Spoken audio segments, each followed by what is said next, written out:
Bon, ouais, c'est la dernière ligne droite avant la mise à l'eau, hein. Donc on y croit. Pas de souci. Je suis motivé là. Je suis motivé pour me mettre dans l'eau. Donc j'ai même pas mal, même pas mal. Bon, allez, bon. Ça me réjouit pas des tonnes, hein. Mais bon. Bon, allez, j'attaque.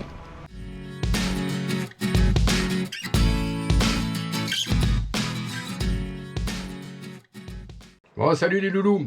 Eh ben, le grand jour est arrivé, on arrive au carénage. Donc, le carénage, on va tout poncer, passer un petit coup d'enduit sur les endroits qui sont un petit peu abîmés, et puis passer 2 couches d'anti-fouling. Et donc, on va avoir un double parrainage. C'est-à-dire qu'on va avoir un parrainage avec USHIP Accastillage La Rochelle notamment, et la société Nautix qui nous fournit donc gentiment l'anti-fouling A3 qui va nous servir donc à appliquer sur la coque. Voilà, tout simplement. Alors, je vais déjà commencer par remercier, je dirais, Jérôme, précisément pour 3 raisons. La première, c'est que grâce à lui, donc on a pu avoir ce partenariat, donc merci beaucoup, c'est gentil. Je vais le remercier aussi pour ces 2 années et demie, je dirais, de travail en collaboration, parce qu'il a toujours su répondre à toutes les demandes que j'ai pu lui faire. Donc voilà, USHIP est compétent dans le domaine, et notamment Jérôme, vraiment très bien. Et puis la troisième chose, c'est... il s'est battu comme un chiffonnier pour essayer de nous avoir 2 gilets de sauvetage pour moi et Claire. Donc voilà, chose faite. On a nos 2 gilets ici.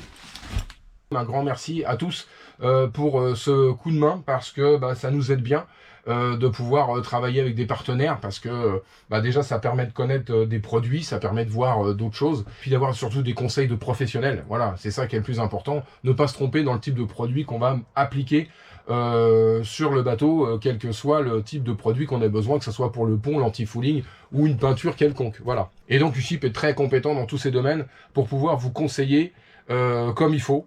Tout simplement, ils ont un choix énorme, et quand il y a besoin de commander quelque chose, l'avantage c'est que c'est quand même très très très rapide. Voilà. Par rapport à la société Nautix, je voulais faire aussi un remerciement tout particulier à Madame Lélard qui s'est occupée du dossier, et aussi de Monsieur Rocher qui est son successeur. Donc Madame Lélard étant partie à la retraite, c'est Monsieur Rocher qui s'occupe maintenant des commandes et tout ça. Donc vraiment, ils ont œuvré tous les deux pour qu'on puisse avoir le matériel en temps et en heure. Ils sont venus se déplacer pour nous conseiller. Franchement, bon, moi je connaissais Nautix déjà de mon ancien bateau, parce que j'ai déjà appliqué du A3 sur, voilà, c'est de l'anti-fouling érodable que j'avais mis donc sur mon ancien bateau, et ça a fonctionné très bien. Donc quand ils m'ont reconseillé ce type de produit, j'ai dit oui tout de suite, parce que j'ai, pour avoir fait déjà l'expérience de 5 ans de navigation avec ce type de produit. Donc là je connais. Nautix est un fabricant qui développe des formules de peinture marine en France. Donc je crois qu'ils sont basés en Bretagne. Avant de faire son anti-fouling, il faut faire un petit calcul qui n'est pas très compliqué. Vous allez sur le site de Nautix. Ils ont un système de calcul qui est très rapide. Vous mettez la longueur de flottaison, la largeur du bateau, le tirant d'eau, le type de bateau que vous avez, et le système calcule automatiquement la surface. Donc c'est très très facile à s'en servir, hein. Moi en 2 minutes j'avais fait le truc. Pour le calcul, n'oubliez pas quand même, il faut multiplier par 2 si vous mettez 2 couches, hein. La surface, si vous avez 60 mètres carrés à faire, 2 fois 60 mètres carrés, ça fait 120 mètres carrés au total, hein. Donc comme un produit comme ça doit être à peu près 1 litre de produit pour 10 mètres carrés. Donc s'il y a 100 mètres carrés, il vous faut 10 litres de produit. Voilà, tout simplement. Alors quand vous utilisez un anti-fouling de ce type-là, ou n'importe quel type d'anti-fouling, ce qui est très très important, parce que la plupart du temps j'entends souvent des gens qui me disent « Ah, j'ai mis un anti-fouling, gna gna gna, je sais pas quoi, tartempion, et il y a des endroits ça marche pas, etc. » Bon, bien souvent c'est parce qu'il est mal appliqué, hein. Je vais pas apprendre à quelqu'un à tenir un rouleau et à passer l'anti-fouling sur une coque. C'est que en définitive, il y a un vrai problème, c'est que par exemple sur un produit comme ça, le biocide qui est à l'intérieur, hein, c'est-à-dire le produit qui va empêcher, entre guillemets, les moules et les algues de se coller directement sur la coque, le biocide est très souvent dans le fond du pot. Donc ce qui est très important, c'est de renverser son pot comme ça, de le mettre à l'envers 24 heures avant de s'en servir. Pendant 24 heures, vous mettez le pot à l'envers et en fait, le produit va redescendre dans la masse. Donc ça, c'est première chose très importante. Quel que soit l'antifouling, que ce soit de la matrice dure, que ce soit de l'érodable, peu importe, semi-érodable, vous mettez votre pot à l'envers pour que toute la partie biocide se remélange déjà par gravité. Après ça, une fois que ça a été fait, ce qui est très important, c'est pas de mélanger avec un bâton pendant 2 minutes ou même 1 minute. Ça sert à rien. Il faut vraiment que le produit soit mélangé à la machine pendant au moins 3 à 4 minutes minimum, pour que vraiment le biocide se remélange directement. Si je peux vous donner un exemple, c'est comme si vous mélangiez du vinaigre avec de l'huile. Si vous faites avec une fourchette 3 fois ça, votre vinaigrette, elle sera jamais mélangée. Il y aura toujours l'huile au-dessus, le vinaigre en dessous. Vous allez commencer avec de la résine, sans biocide à l'intérieur, et vous avez le biocide qui est à la fin. Donc il y a une partie de la coque qui va être protégée et pas l'autre.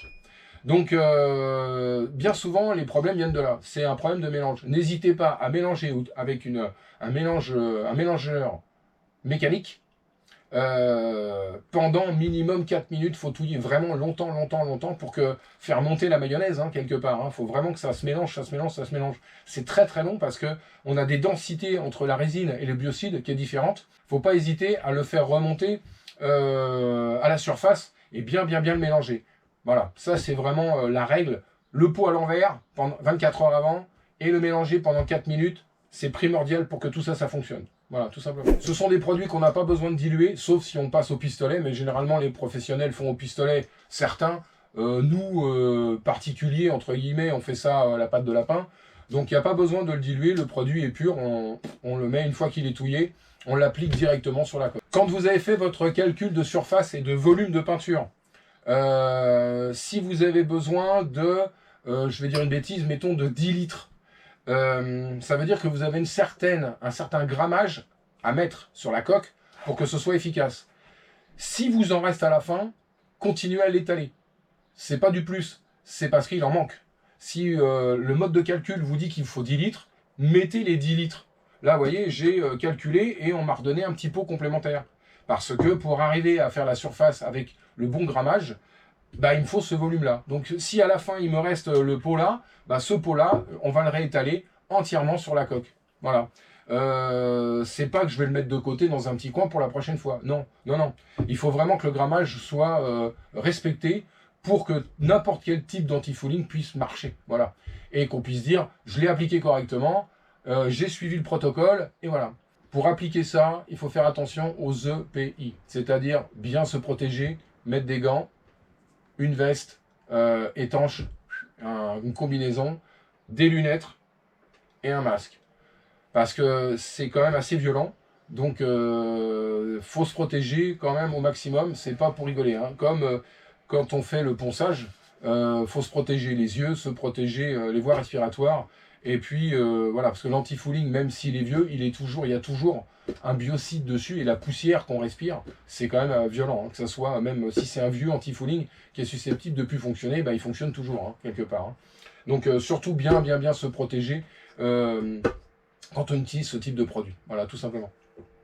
Donc là, aujourd'hui, on va commencer le ponçage, et puis grattage, on va avoir de l'enduit, donc ça c'est du bicomposant, c'est de l'enduit époxy qu'on mélange 50-50, donc il faut faire attention parce que sur ce type de produit, en fonction de la température, la prise est plus rapide ou pas. Donc il faut bien lire à 20 degrés, je crois, il y a 15 minutes de temps. Donc c'est très rapide, il ne faut pas en faire une trop grosse quantité, il vaut mieux en faire plusieurs fois, parce que le séchage, le durcissement du produit est quand même assez rapide. Donc il ne faut pas se faire piéger pour en foutre à la poubelle non plus. Donc voilà. Mais ça fait partie, donc pour reboucher les petits trous. Donc Nautix, l'avantage, c'est qu'ils ont une gamme très complète de produits. Que ce soit pour l'acier, l'aluminium, le bois, le polyester, peu importe, des peintures de pont, des antidérapants. Ils ont toute la gamme que vous avez besoin pour votre bateau, de manière à pouvoir rénover ou entretenir correctement son voilier. Voilà. N'hésitez pas à les contacter, ce sont des gens très compétents et qui sont toujours de très bons conseils pour pour vous conseiller, vous orienter sur le meilleur produit qui soit en fonction de votre bateau, tout simplement. Bon les petits loulous, moi je vais me changer et puis je vais attaquer le carénage là. Je vais commencer à gratter un petit peu. Et puis je sais pas la météo si elle est bonne ou pas. J'espère qu'il va pas trop faire chaud, j'espère qu'il va pas pleuvoir, j'espère que ça va bien se passer, parce qu'une fois que c'est démarré, c'est démarré. Hein. Voilà, je vais pas m'arrêter en cours de route et reprendre 6 mois après. Hein. C'est pas que ça m'enchante des tonnes, hein, parce que là, 12 mètres de long par 3 mètres 80 de large, je vais me taper ça tout seul, ça va être chaud patate encore. Donc bon, ouais, c'est la dernière ligne droite avant la mise à l'eau, hein. Donc on y croit, pas de souci. Bon allez, je me change et puis on attaque. Bon, on va casser la croûte avant d'attaquer le carénage. Ça fait plaisir de s'asseoir sur un truc mou avec une vraie table. Enfin moche, mais une vraie table.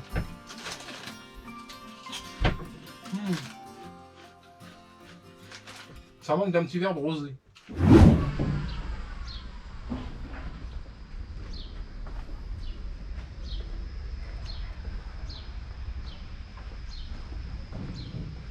Bon, on va attaquer.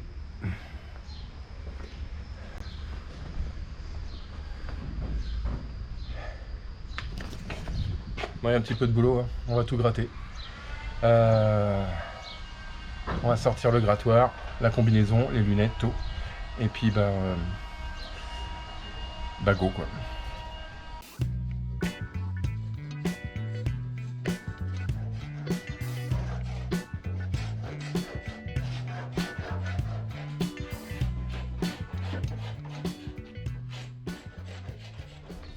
Bon, ça va, ça se gratte bien. Je pense que ça va se poncer assez bien aussi.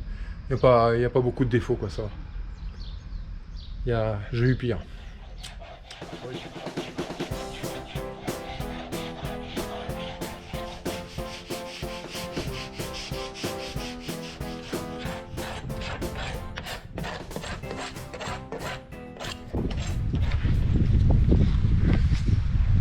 Bon, en plus il pleut. Super. Là je suis en train de gratter le reste des coquillages. Et puis après je vais mettre un coup de ponceuse, mais à mon avis il n'y aura pas grand chose à faire. Le bateau est relativement propre. À la limite, il y a plus de réparation, de petits trous à boucher pour faire propre. Pour fignoler, voilà, on va dire. Plus que de ponçage réellement, quoi. Il n'y a pas gros quoi. Il y a des rattrapages à faire comme là. Mais ça se fait à l'enduit. Donc ça sera poncé. Mais après le reste, il est relativement lisse, propre. Il n'y a rien qui est... Quelques petits défauts là. Mais ça reste du rebouchage. Globalement, je pense que le ponçage, ça va être vite câblé. Hein. Je vais brancher l'aspirateur sur la ponceuse, puis on va voir ce que ça donne.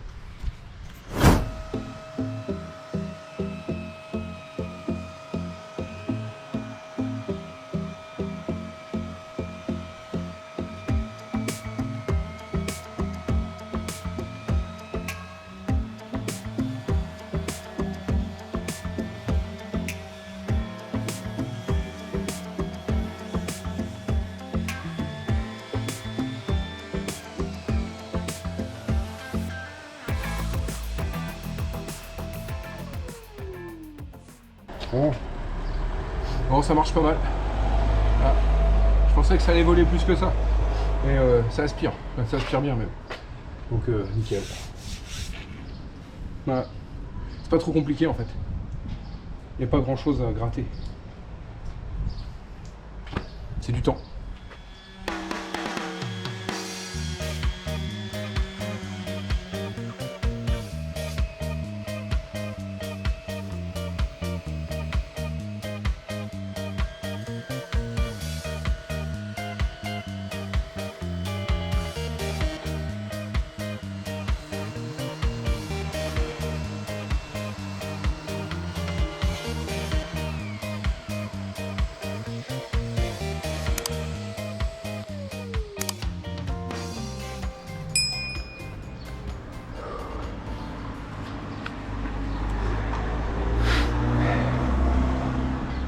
Ça se fait bien.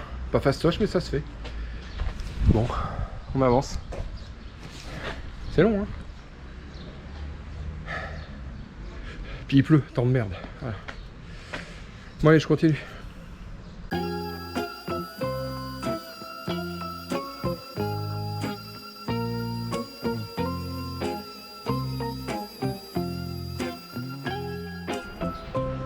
Bon voilà, tout ce côté là, tout le côté tribord est poncé. J'ai fait quelques petits points de rouille à la férose. Ça va, il n'y a pas trop de dégâts. Je pensais qu'en ponçant on allait voir plus de choses. Donc là il me reste un petit coup d'enduit à passer pour les défauts. Genre, je sais pas si on voit, mais bon, les petits défauts qu'il y a là. Les petits défauts qu'il y a ici, là. Là. Ici, là. Bon bref, enfin pour faire propre quoi, voilà. Mais on va essayer de camoufler un petit peu les défauts au maximum. On a de l'enduit, on va s'en servir. Bon bah les petits loulous. C'est pénible hein, quand même, hein. C'est pas facile. Hein. Pas facile. Hein. Puis il y a long, hein, 12 mètres. Bon, passez une bonne fin de journée et puis bah allez, on se voit demain pour l'autre côté. Allez go.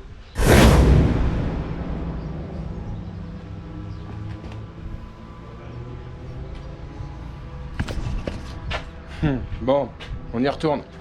Bon, bah, je ponce toute cette partie-là. Bon, je vais pas vous filmer tout le ponçage. Hein. Voilà, on va faire ça. Hein. Bah, je vais foutre l'échafaudage quand même. C'est plus facile. Parce que là, sur l'échelle, l'autre fois, c'était un peu... c'est pénible. Hein. Bon. Ça me réjouit pas des tonnes. Hein. Mais bon. Bon, allez, j'attaque.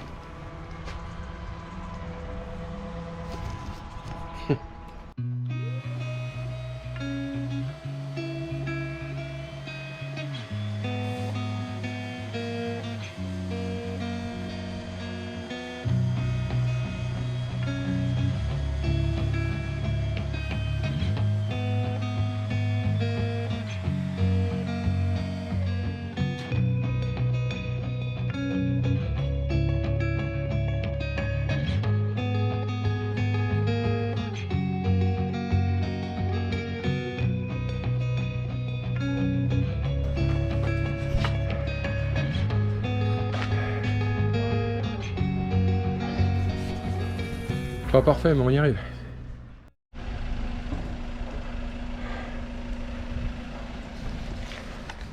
Bon, on avance. Ouais, dernière ligne droite. Il reste le boulot à faire. Puis un petit peu de ponçage à la main. Avec les endroits qui sont pas accessibles. Bon allez, je continue.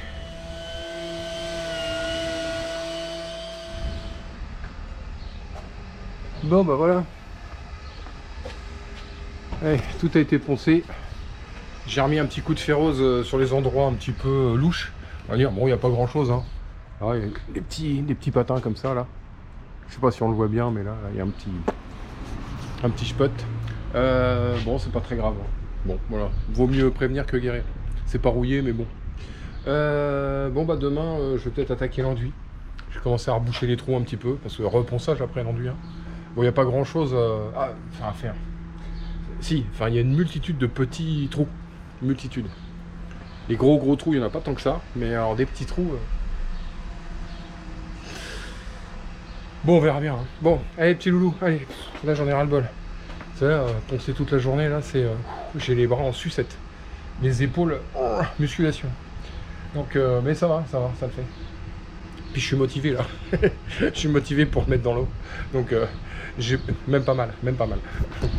Bon, allez, petit loulou, on voit ça demain. Allez, portez-vous bien. À plus tard, salut. Bon, petit loulou, aujourd'hui, on va faire l'enduit. L'enduit, ce qui est important de vérifier, c'est ça. C'est le temps. Là, aujourd'hui, il fait 20 degrés à peu près. On a, une fois mélangé, à peu près 20 minutes. 20 minutes pour s'en servir, hein, entre 15 et 20 minutes. Attention, la température joue beaucoup. Hein, parce qu'à 30 degrés, il ne reste plus que 10. Hein. Donc bon, là, on est à 20. 20 degrés, 20 minutes, facile à se rappeler. On peut poncer au bout de 4 heures et c'est complètement sec au bout de 36 heures. Donc on va faire des petites doses hein, pour pas se planter et faire plusieurs manips. On va déjà tester bien comme il faut le produit, voir comment il réagit au mélange. Ce qui est très très important sur un produit comme ça, je pense à ça là, un enduit doit toujours être enfermé entre deux couches de primaire. Ça c'est la règle. Voilà. C'est-à-dire que ne mettez pas, enfin ne mettez pas, non ne mettez pas un enduit comme ça directement sur la coque en acier ou sur de l'aluminium ou directement sur du polyester. Souvent les gens font ça parce que bon on étale directement et on recouvre après. Mauvaise pioche. En réalité, l'idéal, vraiment l'idéal, c'est de mettre une couche de primaire sur le trou que vous avez à boucher, mettre l'enduit dessus, là, cet enduit-là, on va dire, et une fois que c'est poncé, recouvrir avec un primaire. Il faut que l'enduit soit impérativement contenu entre deux couches de primaire. Et après, vous mettez votre anti-fouling, votre peinture, ce que vous avez à mettre, c'est pas un problème. Et la tenue mécanique dans le temps sera bien meilleure. En plus, comme c'est des produits qui n'ont pas de rétention, c'est-à-dire quand ils sèchent, ils ne se rétractent pas. Donc voilà, ils gardent la masse que vous avez donnée. C'est vraiment l'idéal, quoi. Pour poncer, ça se ponce très très bien, c'est très très fin. Donc c'est impeccable. Mais ça, c'est vraiment primordial, hein. Toujours mettre un primaire, quel que soit le type de bateau que vous avez, bois, acier, alu, ce que vous avez en allumette ou en carton, vous mettez l'enduit entre deux couches de primaire. Voilà, c'est radical. Moi, j'ai mis par exemple là, mon primaire, c'est ma ferrose qui va me servir de primaire. Il n'est pas directement collé sur la coque. Et je vais avoir un caoutchouc chloré qui va venir par-dessus ça. Il m'en reste, hein, donc je vais le mettre. Mais je vais mettre donc un primaire, si vous voulez, par-dessus mon enduit. Avant de mettre mon anti-fouling. Voilà. Bon, bah, allez, on va tester ça. Là, il fait une bonne température. Ça devrait aller assez vite. Je devrais pouvoir m'en débrouiller assez rapidement. Allez, zou.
Bon, bah voilà.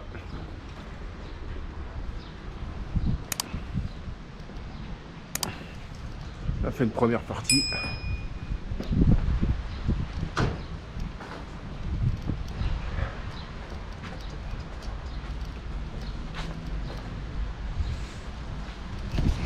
Bon, voilà, ça c'est réglé.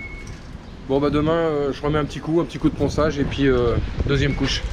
Voilà, pour boucher les trous, parce que les trous en une seule fois, c'est un peu compliqué, mais le produit est bon, hein, ça marche bien. Ça marche bien, nickel. Bon, les petits loulous, allez, deuxième couche demain. Allez, salut!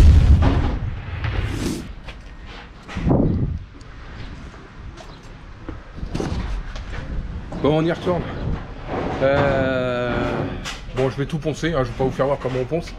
Je vais faire un petit coup de ponçage et puis un coup d'enduit par-dessus pour boucher les trous, finir. Voilà, bon allez, j'attaque.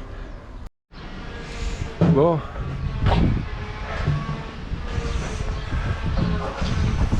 Bon, tout est poncé. À 2 heures. Hein. Ah, tout a été poncé là, nickel. Bon, bah, je vais passer un petit coup de balayette sur le bateau pour enlever la poussière. Je vais remettre un petit coup de ferrose juste aux endroits où j'ai besoin. Et peut-être quelques petits trous à reboucher encore. Enfin, quelques petites bricoles, mais il n'y a pas grand chose. Hein. Donc, je ne vais pas vous faire voir. Hein.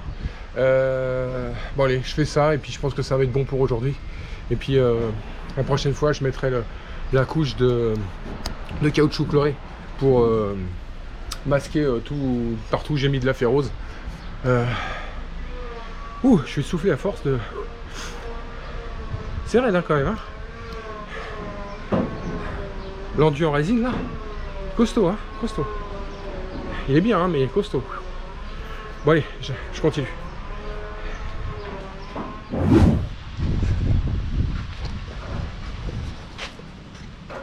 Bon, fini.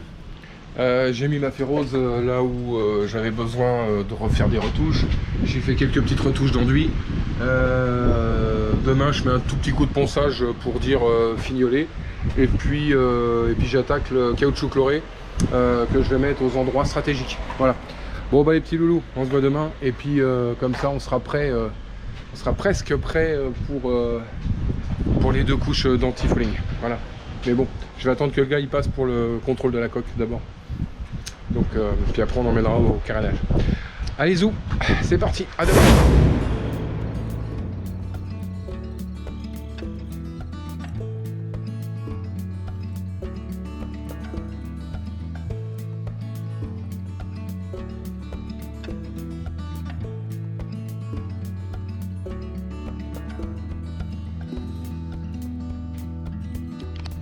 Bon bah nickel. Bon j'ai tout essuyé, nickel, propre. Je vais mettre ma petite couche de caoutchouc chloré alors. Tranquille. Bon. Et puis comme ça sera fait. Je mettrai 2 couches au moins. Bon allez j'attaque.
Nickel.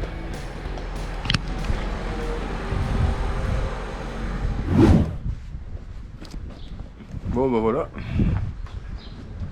La première couche.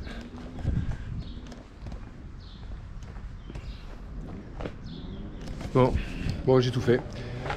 Première couche de caoutchouc chloré. Je vais passer la deuxième demain. Et puis après on sera bon pour le carénage. Donc mettre au moins 2 couches. Bon je vais pas en mettre partout, ça sert à rien. Je mets là où ça a été travaillé, là où j'ai mis la résine. Et puis là où j'ai mis l'anti-rouille, enfin la ferrose. Voilà, pour protéger un peu. Justement pour enfermer la résine dans entre 2 couches de primaire. Ouais petit loulou, portez-vous bien, à plus tard. Et puis on se voit demain pour la suite des événements. Allez salut!